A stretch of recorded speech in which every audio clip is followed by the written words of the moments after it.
Kinshasa, la capitale RD congolaise, va abriter une conférence industrielle de haut niveau qui va réunir du 24 au 25 novembre 2021 plusieurs opérateurs miniers, producteurs d'automobiles et autres appareils électriques du monde qui ont besoin des matières premières, notamment le cobalt et le lithium, dont la RDC dispose en grande quantité, en étroite ligne avec le concept RDC Pays Solutions au changement climatique, présenté par le président de la République à Glasgow lors de la COP26. En marge de cette importante assise, le ministre de la Communication et Médias et porte-parole du gouvernement a co-animé un briefing de presse avec son collègue de l'industrie pour fixer l'opinion sur le contexte dans lequel ce forum est initié. Patrick Mouyaya Katembwe. Comme vous le savez, nous parlons du changement de narratif. Le changement de narratif, ce n'est pas dans les mots, c'est dans les actes. C'est dans ces cadres que nous allons recevoir avec la Commission économique pour l'Afrique des Nations Unies des chefs d'État du continent, des grands patrons de grandes sociétés qui travaillent dans la production de batteries, parce que vous savez qu'aujourd'hui, les enjeux mondiaux trouvent des solutions en République démocratique du Congo. Pour ce qui concerne le climat, nous avons la forêt, mais pour ce qui concerne le batterie électrique, nous avons le cobalt, nous avons le lithium, ce qui justifie l'attrait aujourd'hui de tous ces grands investisseurs en République démocratique du Congo. La RDC doit jouer un rôle de premier plan sur le marché mondial estimé à plusieurs milliards de dollars et contribuer à la réduction des effets du changement climatique. Julien Paluku Kaongia, ministre congolais de l'Industrie, donne d'autres précisions. La RDC se trouve encore une fois être au cœur de cette transition énergétique parce que les matières qui entrent dans la composition des véhicules électriques se trouve être en République démocratique du Congo. Alors, la demande aujourd'hui qui est située à travers le monde d'ici 2025 et 2030 est estimée à près de 145 millions de voitures électriques en 2025. Et à l'horizon 2030, la demande est estimée à près de 250 millions de véhicules électriques. Or, la demande en cobalt va également passer de 130 000 tonnes à 250 000 tonnes. Si nous commençons à transformer les minéraux ici et commencer à vendre les batteries électriques aux utilisateurs finaux, qui sont les Européens, les Américains, les Chinois, eh bien, ça va nous permettre d'être dans ce grand marché mondial qui, comme vous pouvez vous attendre, c'est un marché qui est autour de 8 000 milliards de dollars. Placé sous le haut patronage du chef de l'État Félix-Antoine Tshisekedi, l'objectif global de ces forums est de créer une chaîne des valeurs régionales qui va redonner à l'Afrique son leadership mondial sur le marché des voitures électriques à travers la production des batteries, avec la RDC comme le centre. L'agenda de la DRC Africa Business prévoit aussi un débat sur les défis sociaux et environnementaux de la gouvernance des activités industrielles liées aux batteries électriques.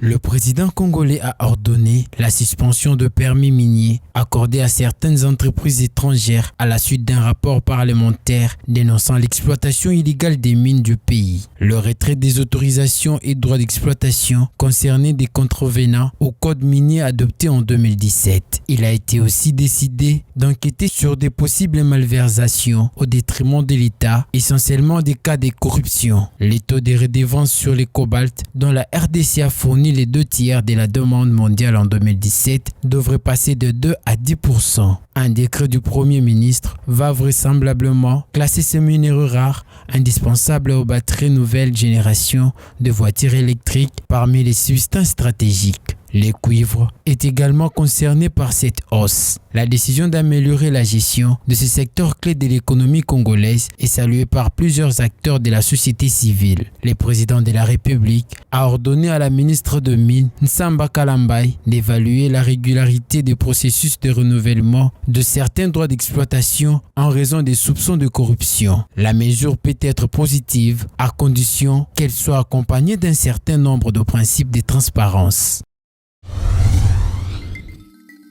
Une action immédiate est nécessaire pour répondre à la grave sécheresse qui ravage les communautés des régions arides du Kenya. Des personnes, maintenant des animaux qui sont en proie à une profonde insécurité alimentaire et au manque d'eau après l'échec des 2 saisons de pluie consécutives dans le nord et ouest du pays. Cette projection alarmante est près de 3 fois supérieure aux chiffres de l'an dernier à la même période, où 852 000 personnes se trouvaient en insécurité alimentaire sévère entre octobre et novembre 2020. Les taux de malnutrition aiguë augmentent rapidement, posant un risque imminent sur les enfants et les femmes enceintes et allaitantes. Plus de 465 200 enfants de moins de 5 ans et plus de 93 300 femmes enceintes ou allaitantes souffrent de malnutrition aiguë dans les comtés arides et semi-arides. Toute notre vie dépend de la pluie, les animaux et les habitants. Là, ça fait 3 ans qu'on a des problèmes avec l'eau. Avant, la saison des pluies, c'était suffisant pour notre quotidien. Mais là, c'est certain, le climat change. L'ONU estime à 139 millions de dollars les besoins de financement immédiat, notamment les besoins humanitaires les plus urgents et de 1,3 million de personnes dont la vie a été plus durement touchée. Il y a beaucoup de médiatisation de la crise dans la Corne de l'Afrique. Le Kenya, on en parle un petit peu moins parce que le Kenya est classé par la Banque mondiale comme un pays à revenus intermédiaires. Et donc, on est parti de l'idée que le Kenya pouvait faire face, en fait, à la crise.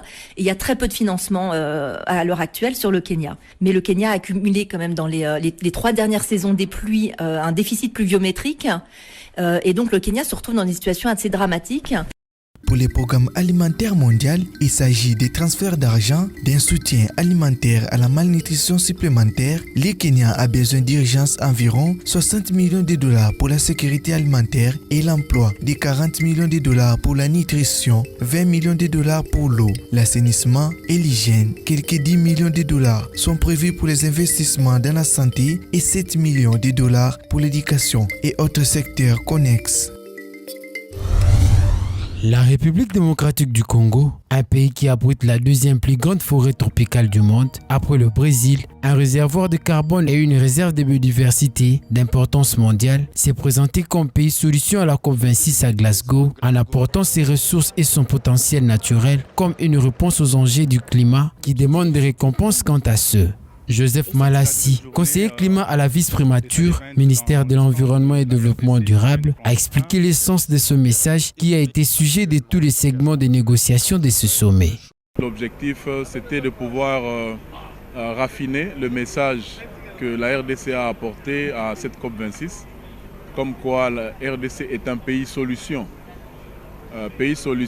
au dérèglement climatique, parce que, comme vous le savez, le pays a des ressources naturelles qui se trouvent être des ressources nécessaires à l'atténuation et à la transition, à l'atténuation du changement climatique et à la transition écologique dont nous avons besoin pour contribuer justement à l'atténuation au changement climatique et à l'adaptation au changement climatique. Mais la RDC, en le disant, nous avons toute la série de ressources que nous avons alignées. Je fais allusion à la ressource forestière, aux ressources hydriques, aux ressources minérales, comme je le disais tout à l'heure, qui contribuent à l'atténuation et à l'adaptation au changement climatique. À en croire les conseillers, le contenu RDC Pays Solutions est un fait concret et non un simple slogan. Un message fort qui explique l'identité de la RDC en ce grand mestre du monde. Le contenu de RDC Solutions, c'est ça. Lorsque vous parlez des forêts tropicales, vous parlez de quel massif? Vous parlez du massif du bassin du Congo. Aujourd'hui, les études ont démontré que ce n'est pas le massif du Brésil, de l'Indonésie qui est le premier poumon écologique. Parce que qui est poumon écologique ne l'est pas par le fait de sa superficie, mais le poumon écologique, on l'est par le fait de la capacité de séquestrer le carbone, de respirer le CO2. Et en termes de respiration du CO2, ce sont les forêts du bassin du Congo qui sont les premiers au niveau mondial. Signalons que la RDC comme pays solution n'est pas une question d'expliquer au monde entier, mais de l'éprouver, car c'est l'un des pays africains le plus riche en ressources naturelles, avec sa superficie importante et ses innombrables ressources du sol et du sous-sol. Pour appuyer les efforts des pays en voie de développement et répondre aux défis que représente le changement climatique, plusieurs fonds ont été créés et mis à la disposition des États et des organisations de la société civile. En République démocratique du Congo, le Fonds forestier national a été créé en 2009 pour assurer le financement des opérations de reboisement, d'aménagement forestier et toute autre opération de nature à concourir à la reconstruction du capital forestier sur toute l'étendue du territoire national. Une petite évaluation. Nous avons appuyé quelques projets, notamment pour les enfants des militaires, par exemple, qui ont reboisé 36 hectares au niveau du camp Tchachi. Nous avons fait du reboisement le long du boulevard, avec l'accompagnement de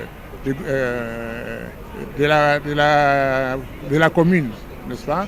Et nous avons également appuyé des reboisements au niveau des provinces, notamment au niveau des provinces de Bandundu.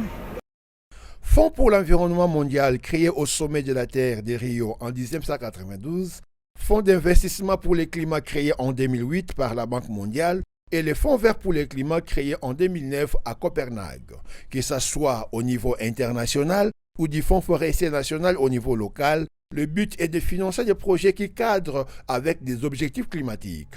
Malheureusement, pour la plupart des cas, les projets soumis ne répondent pas aux normes exigées par les gestionnaires de ces fonds. Le problème que nous avons, c'est que les projets que nous recevons, pour la plupart, ne sont pas des projets bancables, Donc, ce qui fait que nous les rejetons. Et nous recommandons à ceux qui soumettent les projets de pouvoir corriger un peu, suivant les modèles en fait, qui est reconnu par les fonds forestiers, de manière que tous ces projets puissent être financés. Pour combattre cette ignorance et permettre aux organisations congolaises à accéder à ces fonds, des séances de formation et d'information sont organisées à leur intention par plusieurs structures de la place. Nous formons, nous informons aux représentants des organisations pour qu'eux aussi puissent relayer les formations. C'est ça l'objectif idéal pour nous, c'est celui de les armer de connaissances approfondies pour qu'eux à leur tour puissent relayer au niveau de leur base et aussi commencer à postuler pour gagner beaucoup d'argent comme dans d'autres sièges, pour que le pays aussi puisse en tirer profit. Dans la gestion de ces différents fonds, l'introduction des normes communes serait en accord avec le principe de la Déclaration de Paris qui a recueilli l'approbation internationale, puisque tous ces fonds visent à atteindre le même objectif. Dans cette perspective, les négociations liées au Fonds pour le climat devront porter sur la mise en place d'une structure de gouvernance qui pourrait surveiller, coordonner et intégrer de façon démocratique et transparente le travail des fonds pour le climat existants. Ici, nous sommes sur l'avenue ex-Nouvelle Inverse, actuelle avenue Makanza, tronçon Sayo-Birmanie. C'est depuis bientôt un mois que le ex-Nouvelle Inverse a été stoppé net de ses activités de réhabilitation. Cet arrêt brutal a occasionné ainsi l'impraticabilité et autres mots expliquent les usagers de cette avenue qui relie la commune de Bandalungwa et celle de Kalamu en passant par les quartiers Kimbangu. Cette avenue est une principale. Elle aide les gens au moment des embouteillages. Ce tronçon va également désenclaver. Notre satisfaction serait que les autorités sachent que c'est un acteur de grande importance pour nous, que les travaux ne se bloquent pas à ce niveau ici. Quand il y a les embouteillages au niveau du parking Mollard, sur X24, les voitures peuvent passer librement ici.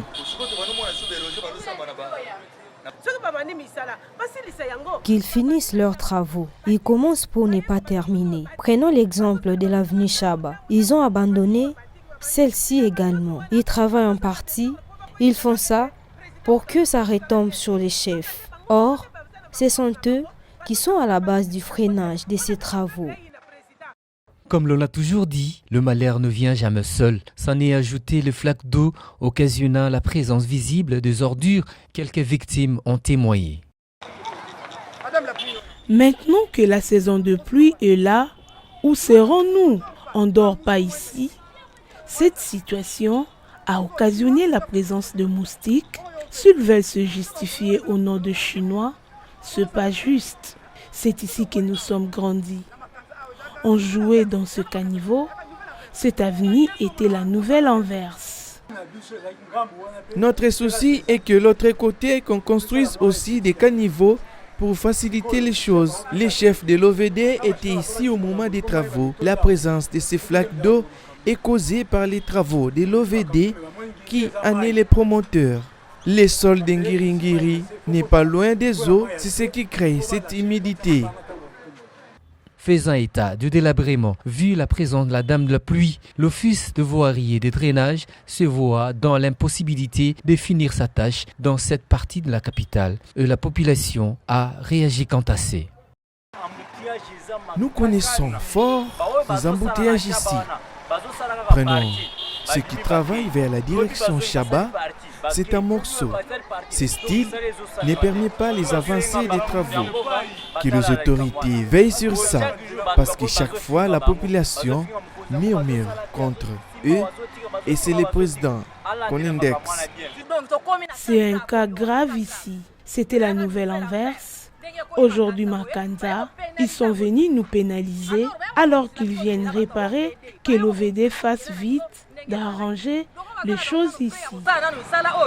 Les habitants de ces coins de la capitale demandent aux autorités compétentes de ce secteur de bien vouloir reprendre et finir les travaux afin de faciliter la circulation et d'éviter les pires que déjà quelques têtes d'érosion s'annoncent.